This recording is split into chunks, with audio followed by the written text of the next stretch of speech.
Welcome one and all. Step right up and get your tickets for another moment in gaming history. Hey guys, welcome back to the channel, or if you're new here, welcome officially to the channel. This is a series where I go into various different moments in video game history, and today I want to talk about a type of game that got its popularity in the early 1980s with the advent of a new technology that was coming into its own around this time, and that's the Laserdisc. This was an up-and-coming technology that allowed for high-fidelity audio and more storage capacity, making it an interesting alternative, so much so that it would start a new trend in video games. So, if you have a moment, sit back and relax while we talk about the early Laserdisc games. Now, Laserdisc is often just seen as the precursor to the DVD, but it was actually invented by David Gregg and James Russell all the way back in 1963. Yeah, stop and think about that one for a minute. However, it wouldn't actually see a lot of traction until 1978, and even then, it wouldn't even see widespread popularity till around 1980.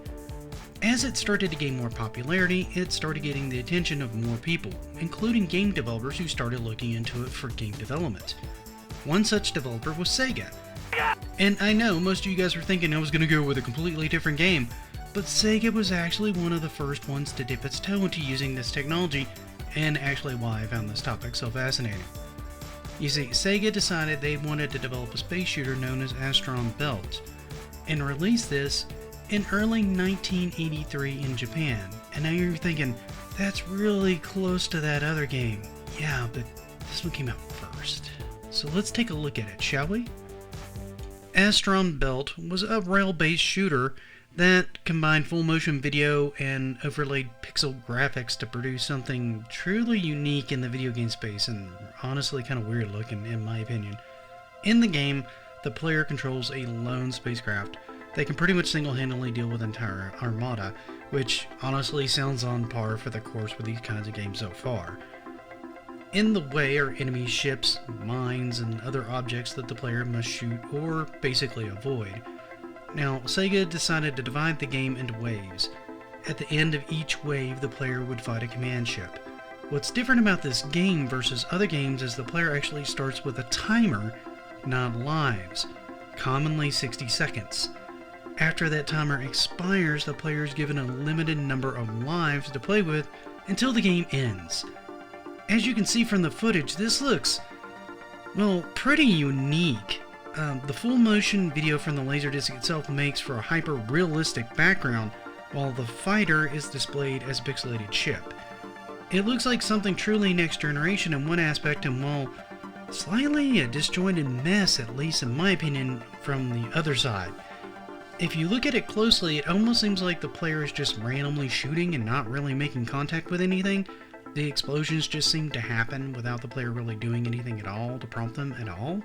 However, despite this, the game was a rather big hit, particularly in Japan in the first couple months.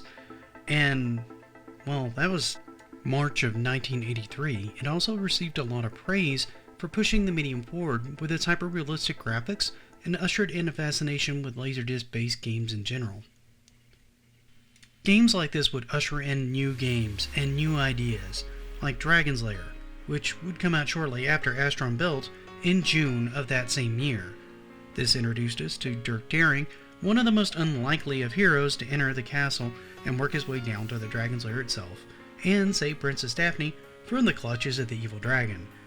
This was another later Laserdisc game, which is how it was able to use so much detail. It could pack all this into the actual Laserdisc itself, giving us a kind of almost cartoon to play. However, like many games using Laserdisc, it used a pretty simplistic directional and input button control. This is partly due to how Laserdisc functions, and in part because the team had no real game design experience. Another example of this is Time Traveler, that used a similar type of game design as Dragon's Lair, with a simple control scheme using Laserdisc quality to produce some particularly stunning graphics for the time. One of the major hurdles is that Laserdisc players weren't really meant to run for as long or as continuously as they frequently were in these cabinets. This caused problems, making them break down, which also made it very problematic for operators to maintain them. The format also seemed more conducive to working with a more traditional game design like Astron Belt. However, what do you guys actually think of Astron Belt? Did any of you ever have a chance to play it? And if so, what did you think of it? What do you think about Laserdisc technology as far as games go in general?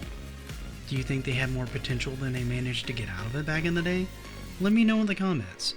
While you're there, if you could, please leave this video a like. Also, if you haven't, consider subscribing. That helps me out a ton. For now though, thank you once again for making it this far in the video, and until we meet again, happy gaming!